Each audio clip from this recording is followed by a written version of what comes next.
নতুন ধারা বাংলাদেশ এনডিবির চেয়ারম্যান মমিন মেহেদী বলেছেন, 1 বছরেও আমরা লাশের রাজনীতি থেকে বেরোতে পারিনি, মুক্তি পাইনি। কারণ এই লাশের রাজনীতির মধ্য দিয়েই বাংলাদেশের মানুষকে প্রতারিত করা হয়েছে বছরের পর বছর। সর্বশেষ 2024 সালে এই লাশের রাজনীতির কাছে আমরা প্রতারিত হয়েছি। নতুন ধারা বাংলাদেশ এনডিবির আয়োজনে জুলাই থেকে জুলাই শীর্ষক সংবাদ সম্মেলনে তিনি উপরোক্ত কথা বলেন।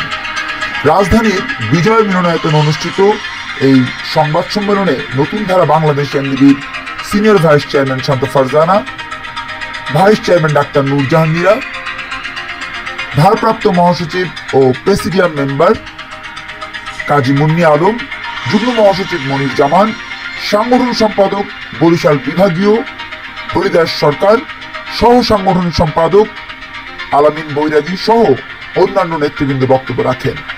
এ সময় নতুন ধারা বাংলাদেশ এনডিবির নেতৃবৃন্দ আরো বলেন, বাংলাদেশের মানুষকে কোনো ক্ষমতাসীনরাই ভালোবাসেনি এবং তাদের কল্যাণের জন্য কাজ করেনি। তার প্রমাণ আমরা পেয়েছি গত 54 বছর ধরে। এ সময় নতুন ধারা বাংলাদেশ এনডিবির নেতৃবৃন্দ আরো বলেন, নতুন ধারার রাজনীতিকেরা ব্যতীত বাংলাদেশের অধিকাংশ রাজনৈতিক প্ল্যাটফর্মই বাংলাদেশের মানুষকে বোকা বানিয়ে ক্ষমতায় আসতে চায় অথবা ক্ষমতায় থাকতে চায়। সর্বশেষ ডক্টর ইউনূসকে আমরা বিশ্বাস করি যে ক্ষমতায় বসিয়েছি, তিনিও আমাদেরকে বোকা বানানোর অপচেষ্টা করছেন। কিন্তু তিনি ভুলে যাচ্ছেন, বাংলাদেশের মানুষ জেগে উঠলে তিনিও ফ্যাসিস্টদের মতো করে পালানোর পথ খুঁজে পাবেন না। এ সময় নেতৃবৃন্দ বলেন,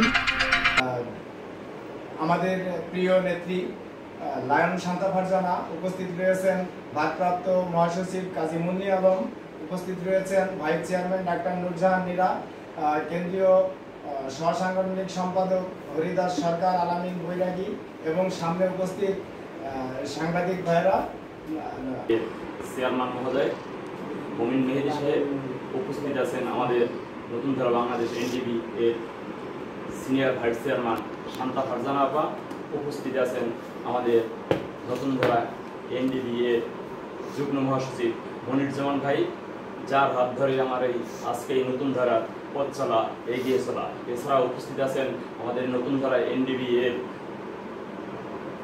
মহাসচিব মুন্নি আলম আপা।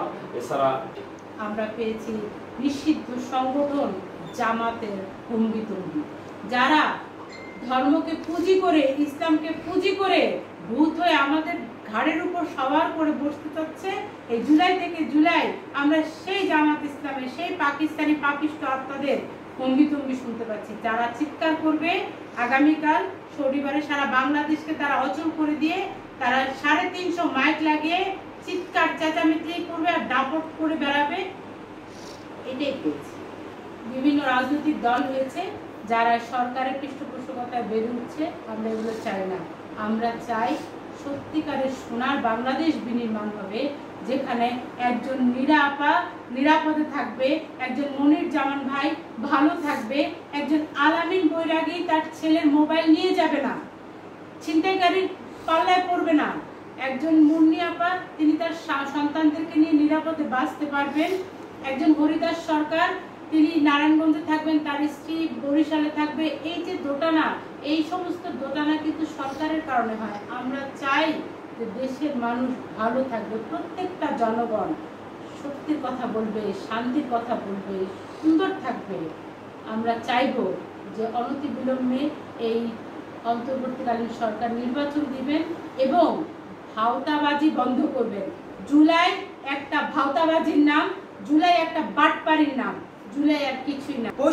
পৈশাচিকতা শিখিয়েছে বাংলাদেশের স্বাধীনতা বিরোধীরা, পৈশাচিকতা শিখিয়েছে ব্রিটিশরা, পৈশাচিকতা শিখিয়েছে ইতিহাস দেখেন হামদর্দরা, যারা জলদস্যু ছিল, জলদস্যুরা এই পৈশাচিকতা শিখিয়েছে। মানুষকে পাথর দিয়ে মারতো, মেরে আবার সেই লাশের ভেতর থেকে কলিজা বের করে সে কলিজা মানুষকে দেখাতো, যাতে মানুষের মধ্যে ক্ষোভ তৈরি হয়, ভয় তৈরি হয়। প্রিয় বন্ধুরা আমার, সেই ভয়ের রাজনৈতিক সংস্কৃতি তৈরি করতে চায় সব অসভ্য কুলাঙ্গারেরা, যারা বাংলাদেশের জায়গায় জায়গায় হুমকি দিয়ে বেড়াচ্ছে। আমরা বলতে চাই, অসভ্যতা দেখালে বাংলাদেশের মানুষ একদিকে যেমন প্রতিহত করবে, উপরে একজন আল্লাহ তাআলা আছেন, তিনি কিন্তু ছাড় দেন। কিন্তু ছেড়ে দেন না। মনে রাখবেন, এই যে নতুন এনসিপি দলের নেতারা, ধর্ষকেরা, নিপীড়কেরা, খুনিরা, হামলাকারীরা, মনে রাখবেন বাংলাদেশে কখনোই কোনোভাবেই কোনো অপরাজনীতিক অপশাসক টিকে থাকতে পারেনি। কেন পারেনি জানেন? অনেক দেখেন, শেখ হাসিনাকে থেকে আপনারা শিখেন না।